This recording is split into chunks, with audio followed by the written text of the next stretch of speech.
Welcome to 69 TV Telugu. నేను జితేంద్ర. బులెటిన్లోకి వెళ్లే ముందు హెడ్లైన్ చూద్దాం. ఇంద్రలోక రాజధాని అమరావతి, ఇప్పుడు ఆంధ్రప్రదేశ్ రాజధాని అమరావతి. ఏపీ యువత కలలు నిజం చేసే నగరంగా అమరావతి నిలవబోతుందన్న ప్రధాని మోదీ.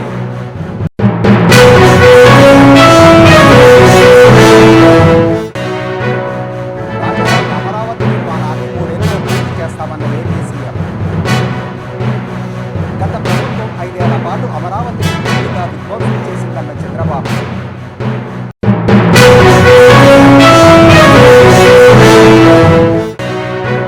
మే 5న BHEL ఫ్లైఓవర్ను జాతికి అంకితం చేయనున్న కేంద్ర మంత్రి నితిన్ గడ్కరీ. ప్రారంభోత్సవ ఏర్పాట్లను పరిశీలించిన బీజేపీ ఎంపీ రఘునందనరావు.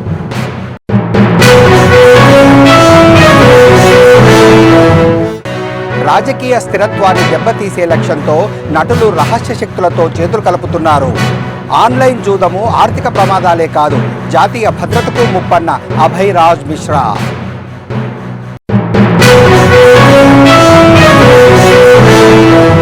ఇక డీటెయిల్స్లోకి వెళ్తే, ఆంధ్రప్రదేశ్ అభివృద్ధికి కూటమి ప్రభుత్వం కట్టుబడి ఉందని, రాష్ట్ర ప్రగతికి భుజం కాస్తామని ప్రధాని నరేంద్ర మోదీ హామీ ఇచ్చారు. ఆంధ్రప్రదేశ్ను అధునాతన ప్రదేశ్గా మార్చే శక్తి అమరావతికి ఉందని ఉద్ఘాటించారు. ఇంద్రలోక రాజధాని పేరు అమరావతి, ఇప్పుడు ఆంధ్రప్రదేశ్ రాజధాని అమరావతి అని, స్వర్ణాంధ్ర నిర్మాణానికి ఇది శుభసూచిక అని, స్వర్ణాంధ్ర విజన్కు అమరావతి శక్తినిస్తే వికసిత భారత్కు స్వర్ణాంధ్ర బలమవుతుందని ప్రధాని తెలిపారు. రాష్ట్ర సచివాలయ సమీపంలో ఏర్పాటు చేసిన భారీ బహిరంగ సభలో అమరావతి రాజధాని పునర్నిర్మాణ పనులతో పాటు వివిధ కేంద్ర ప్రభుత్వ ప్రాజెక్టులకు ఆయన వర్చువల్గా శంకుస్థాపనలు, ప్రారంభోత్సవాలు చేశారు. ఈ సందర్భంగా పలుమార్లు తెలుగులోనే మాట్లాడిన ఆయన అమరావతి దేశానికే మార్గదర్శకంగా మారబోతుందని, ఆంధ్రప్రదేశ్లోని యువత కలలు నిజం చేసే నగరంగా నిలవబోతుందన్నారు ప్రధాని మోదీ. ऐसा महान नेता का जो न सिर्फ भारत के हर घर में रहते हैं और हमारे दिल में रहते हैं. మిత్రులారా, ఒక్కసారి చెప్పండి ఆ జెండాలతోటే వందే మాతరం, వందే మాతరం, వందే మాతరం. का इंफ्रास्ट्रक्चर तेज गति से आधुनिक हो रहा है. इसका फायदा आंध्र प्रदेश को भी मिल रहा है. आज भी रेल और रोड से जुड़े हजारों करोड़ के प्रोजेक्ट आंध्र प्रदेश को मिले हैं. यहां आंध्र प्रदेश में कनेक्टिविटी का नया अध्याय लिखा जा रहा है. इन प्रोजेक्ट से एक जिले से दूसरे जिले की कनेक्टिविटी बढ़ेगी, आसपास के राज्यों से कनेक्टिविटी बेहतर होगी. इससे किसानों के लिए बड़े बाजार तक फसल पहुंचाना आसान होगा और उद्योगों के लिए भी सुविधा होगी. टूरिज्म सेक्टर को और तीर्थ यात्राओं को बल मिलेगा. जैसे रेनीगुंटा नायडूपेटा हाईवे से तिरुपति बालाजी के दर्शन आसान होंगे. लोग बहुत कम समय में वेंकटेश्वर स्वामी के दर्शन कर पाएंगे. రాజధాని అమరావతి నిర్మాణాన్ని 3 ఏళ్లలో పూర్తి చేస్తామని ముఖ్యమంత్రి చంద్రబాబు ప్రకటించారు. 5 కోట్ల మంది ప్రజలు నా రాజధాని అమరావతి అని గర్వంగా చెప్పుకునేలా నిర్మిస్తామని తెలిపారు. కొత్త రాజధానిని ప్రారంభించేందుకు 3 ఏళ్ల తర్వాత మళ్ళీ మీరే రావాలంటూ ప్రధాని నరేంద్ర మోడీని కోరారు. గత ప్రభుత్వం 5 ఏళ్ల పాటు అమరావతిని పూర్తిగా విధ్వంసం చేసిందని, 2024 సార్వత్రిక ఎన్నికల్లో ఏకపక్షంగా వచ్చిన ప్రజా తీర్పుతో అమరావతి మళ్లీ ఊపిరి పోసుకుందన్నారు. గత 10 నెలల్లో సవాళ్లు అధిగమించి కేంద్ర ప్రభుత్వ సహకారము, ప్రధాని నరేంద్ర మోదీ ఆశీస్సులతో అమరావతి నిర్మాణాన్ని పట్టాలెక్కించామన్నారు. ఈ ఒక్కరోజే 49,000 కోట్ల విలువైన 74 పనులకు శంకుస్థాపన చేశామని సీఎం చంద్రబాబు తెలిపారు. అద్భుతం, పరమాద్భుతం. మన ప్రధానమంత్రి వర్యులు శ్రీ మోదీ గారు ఇచ్చేశారు. మోదీ గారు అంటేనే దేశ గారి యొక్క ఒక గౌరవాన్ని కాపాడేటువంటి ఒక ధీరుడు, ఒక దృఢమైన శక్తి, ఒక సమైక్య భారతానికి ప్రతీక. యావత్ ప్రపంచంలోనే రాజధాని తెలంగాణకి వెళ్ళినప్పుడు మనం రాజధాని లేకుండా బయట వచ్చాం. అమరలింగేశ్వర స్వామి ఆలయం కొలువైన పుణ్యభూమిగా, శాతవాహనుల రాజధానిగా, బౌద్ధుల ఆత్మహత్య కేంద్రంగా, కృష్ణమ్మ తీరాన విరసిల్లిన అమరావతిని రాజధానిగా ఎంపిక చేసుకున్నాం.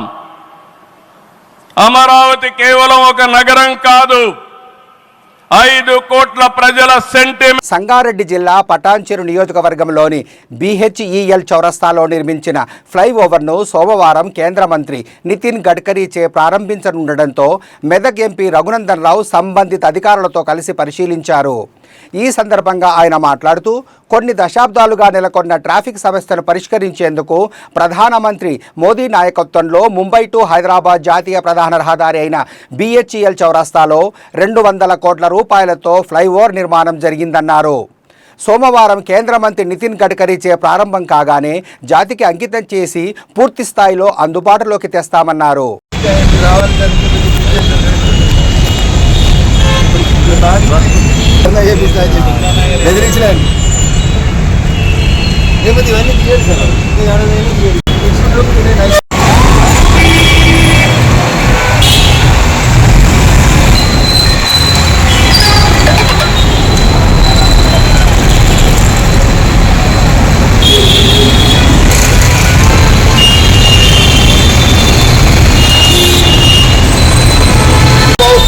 అక్రమ బెట్టింగ్, ఆన్లైన్ జూదము ఆర్థిక ప్రమాదాలే కాదని జాతీయ భద్రతకు ముప్పుగా మారాయని ప్రహర్ సంస్థ నేషనల్ కన్వీనర్ అభయరాజ్ మిశ్రా తెలిపారు.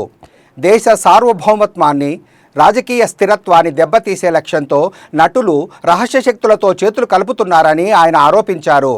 భారతీయ వినియోగదారులను ఆకట్టుకోవడానికి డిజిటల్ ప్లాట్ఫామ్లను ఎలా ఉపయోగించుకుంటున్నారో ఆయన వివరించారు.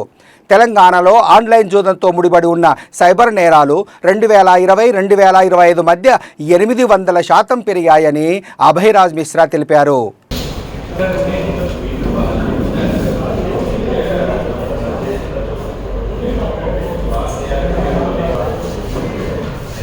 And what do they feel about the current, ban which the Telangana government has put on the entire gaming industry? We would also try to understand from that survey that whether the youth or the gamers in Hyderabad want a complete ban or a regulated, safe space for them. We would also try to understand through that survey that whether do they understand what is legal and illegal. We have also shared the data that the ban in the Telangana state which maybe పేద ప్రజలకు సన్నబియ్యంతో కడుపు నింపాలనే ఆశయం ఉన్న CM Revanth Reddy ఈ పథకాన్ని ప్రారంభించడంతో ప్రజలు సంతోషంగా ఉన్నారని టీపీసీసీ కార్యదర్శి అరవింద్ కుమార్ యాదవ్ అన్నారు. స్థానిక సంస్థల ఎమ్మెల్సీ ఎన్నికల నేపథ్యంలో హైదరాబాద్లో వాయిదా పడ్డ సన్నబియ్యం పంపిణీ కార్యక్రమాన్ని ఆయన జవహర్ నగర్లోని రేషన్ షాపులో ప్రారంభించి లబ్ధిదారులకు సన్నబియ్యం పంపిణీ చేశారు. పేదల పక్షపాతి కాంగ్రెస్ పార్టీ మాత్రమేనని సన్నబియ్యం పథకంతో రుజువైందని ఆయన తెలిపారు.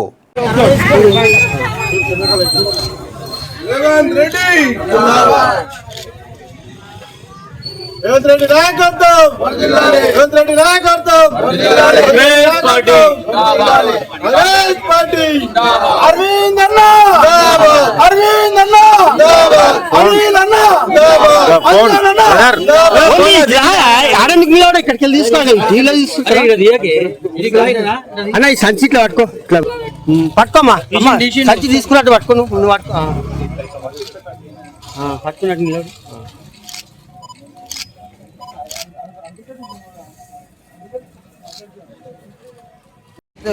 గత నెలలో సీఎం రేవంత్ రెడ్డి గారు ఏదైతే సన్నబియ్యం పేదలకు ఇవ్వాలని ఏదైతే నిర్ణయం తీసుకున్నారో క్యాబినెట్ అప్రూవల్ చేసి గత ఉగాది రోజు నుంచి స్టార్ట్ చేసి ఎన్నికల కోడ్ ఉన్నందువల్ల సిటీలో ఉన్న పేద ప్రజలకు అందుబాటులో లేకుండే ఎలక్షన్ కోడ్ ఉన్నందు వరకు మరి నిన్న కోడ్ అయిపోయినందుకు నిన్నటి నుంచి సిటీలో సప్లై అంతా స్టార్ట్ చేయడం జరిగింది.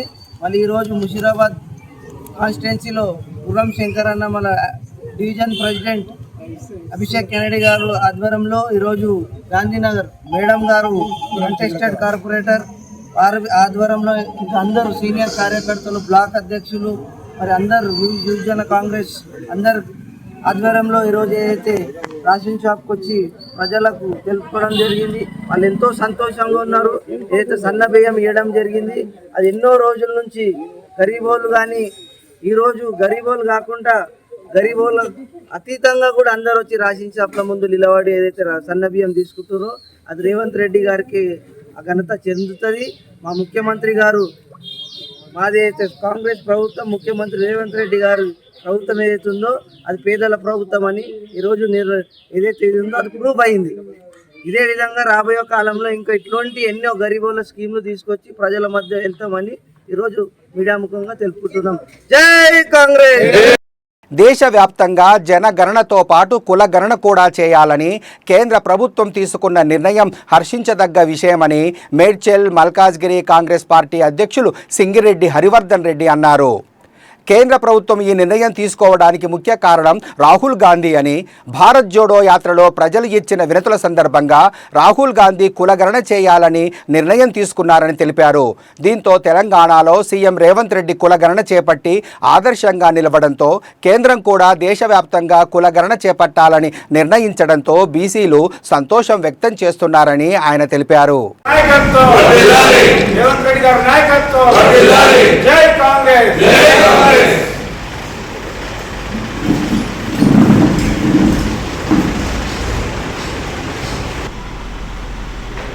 తీసుకున్నటువంటి నిర్ణయం కులగణన ఏదైతే తీసుకున్నారో దాన్ని చేపట్టినందుకు హర్షం వ్యక్తం చేస్తూ,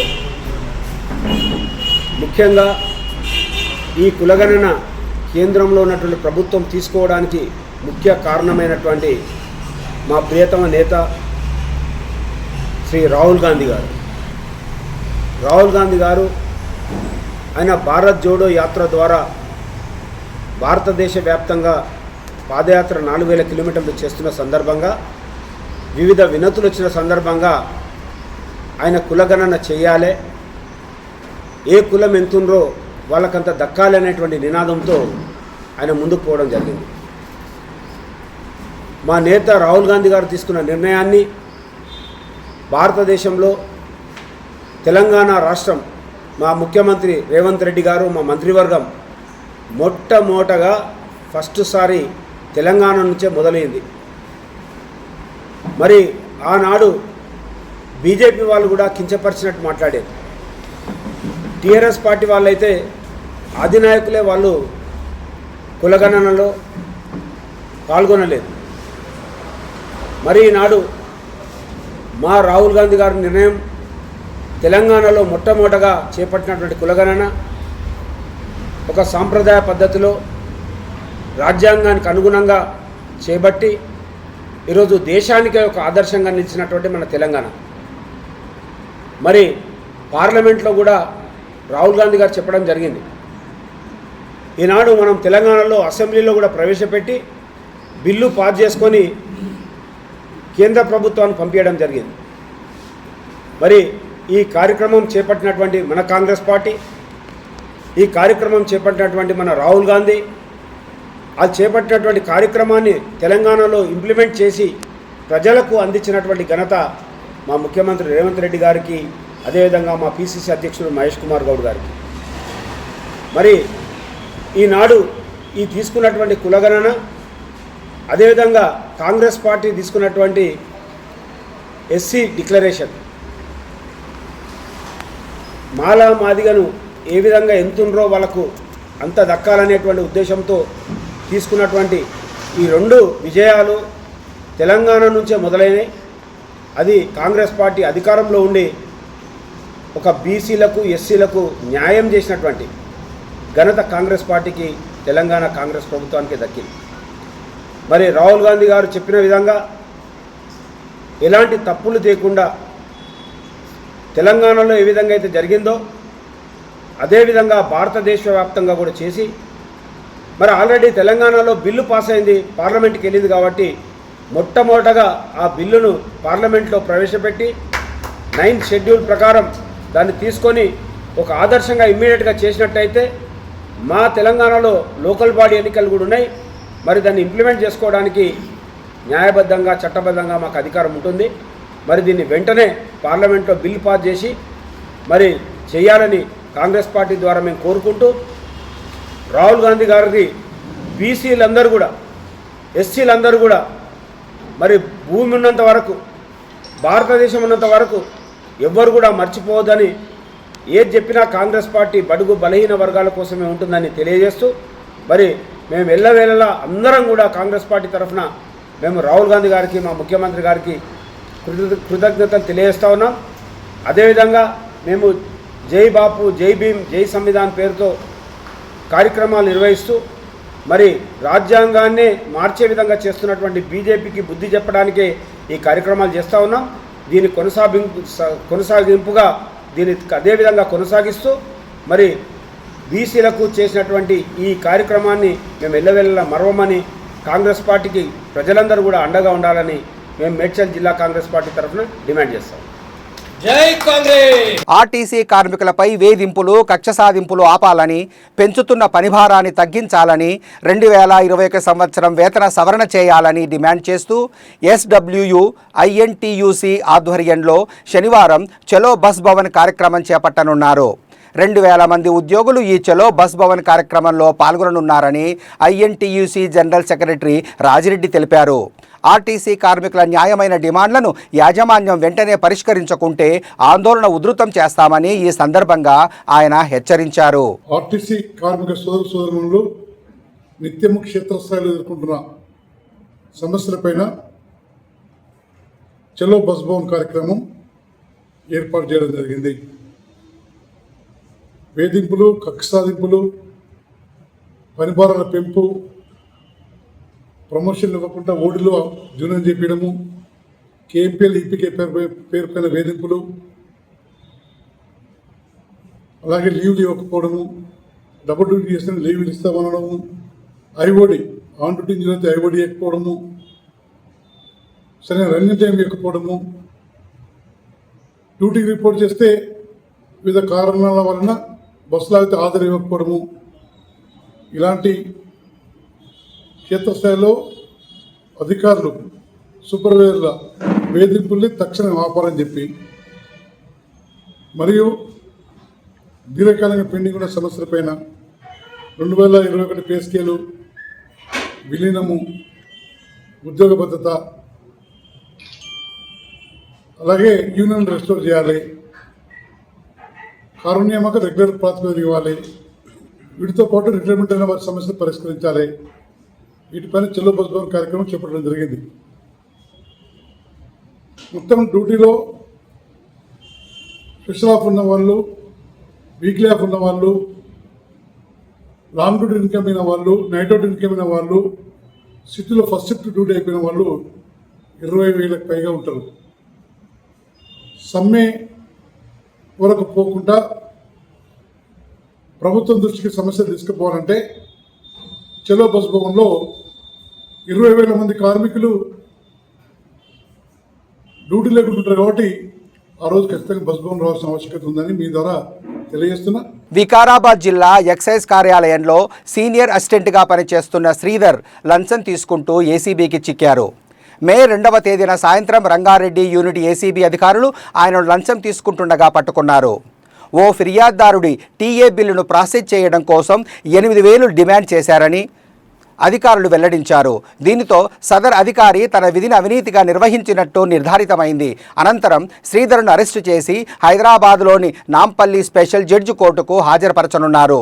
ఎవరైనా ప్రభుత్వ ఉద్యోగి లంచం డిమాండ్ చేసిన సందర్భంలో ప్రజలు వెంటనే ఏసీబీ టోల్ ఫ్రీ నెంబర్ 1064కి కాల్ చేయాలని అధికారులు సూచించారు.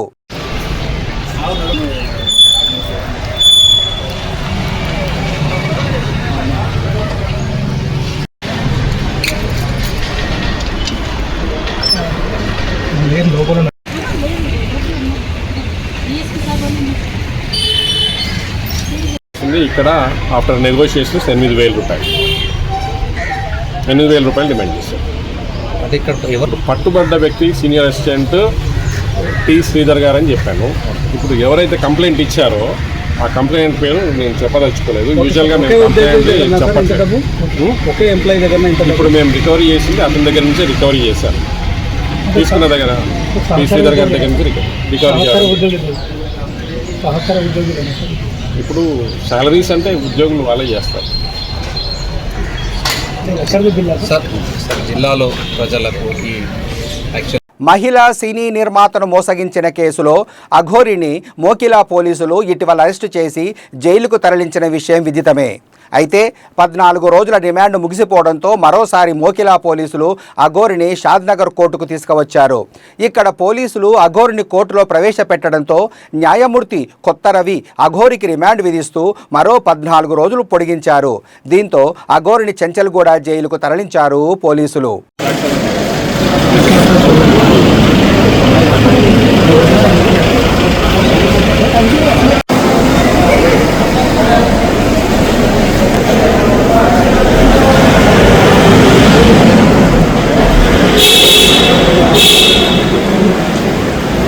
గచ్చిబౌలి టెలికాం నగర్లోని ఓ ఇంట్లో అక్రమంగా దాచిన 42 విద్యుత్ మీటర్లను రాయదుర్గం పోలీసులు సీజ్ చేశారు.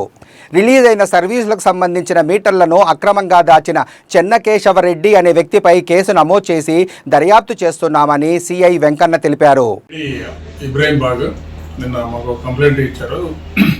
కొన్ని ఎలక్ట్రిసిటీ మీటర్స్ రీప్లేస్ చేయకుండా కొన్ని మిస్ అయిపోయినాయని వాళ్ళ ఏరియాలో.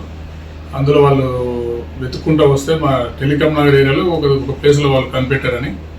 అయితే వాటిని ఇన్స్పెక్షన్ చేయడానికి వెళ్ళే లోపే అక్కడ ఎవరో కొంతమంది వ్యక్తులు వాటిని అక్కడ నుండి మా షిఫ్ట్ చేశారని చెప్పేసి కంప్లైంట్. ఆ కంప్లైంట్ మీద మేము అక్కడ ఇన్వెస్టిగేషన్ కేసు రిజిస్టర్ చేసి ఇన్వెస్టిగేషన్ స్టార్ట్ చేసాం. అందులో ఒక ఆటోలో షిఫ్ట్ చేసినట్టు కనిపించింది. ఆటో దాన్ని పట్టుకొని మేము సీసీ కెమెరాల ద్వారా వెళ్ళి చెన్నకేశవ రెడ్డి అనే ఒక కాంట్రాక్టర్, ఆయన కెమెరా మన మీటర్స్ మొత్తం షిఫ్ట్ చేసి వేరే ప్లేస్లో డంప్ చేసినట్టు తెలిసింది. అక్కడికి వెళ్ళి అటు ప్లేస్ను గుర్తించి ఒక 42 ఎలక్ట్రిసిటీ మీటర్స్ సీజ్ చేయడం జరిగింది. ఆ చెన్నకేశవ రెడ్డి మీద కేసు కూడా చేసి ఫర్దర్ ఎంక్వైరీ చేస్తున్నాం. బులెటిన్ ముగిచ్చే ముందు హెడ్లైన్స్ మరోసారి. ఇంద్రలోక రాజధాని అమరావతి, ఇప్పుడు ఆంధ్రప్రదేశ్ రాజధాని అమరావతి. ఏపీ యువత కలలు నిజం చేసే నగరంగా అమరావతి నిలవబోతుందన్న ప్రధాని మోదీ.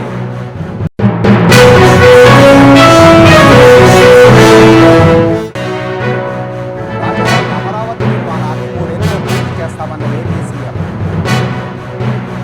గత ప్రభుత్వం 5 ఏళ్ల పాటు అమరావతిని పూర్తిగా విధ్వంసం చేసిందన్న చంద్రబాబు.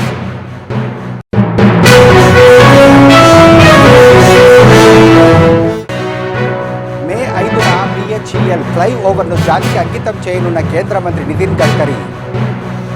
ప్రారంభోత్సవ ఏర్పాట్లను పరిశీలించిన బీజేపీ ఎంపీ రఘునందనరావు.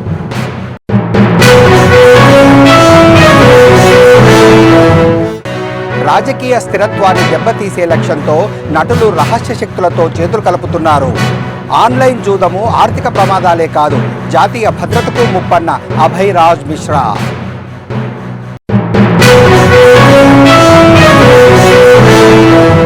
చూస్తూనే ఉండండి మరిన్ని అప్డేట్స్ కోసం 69 టీవీ తెలుగు.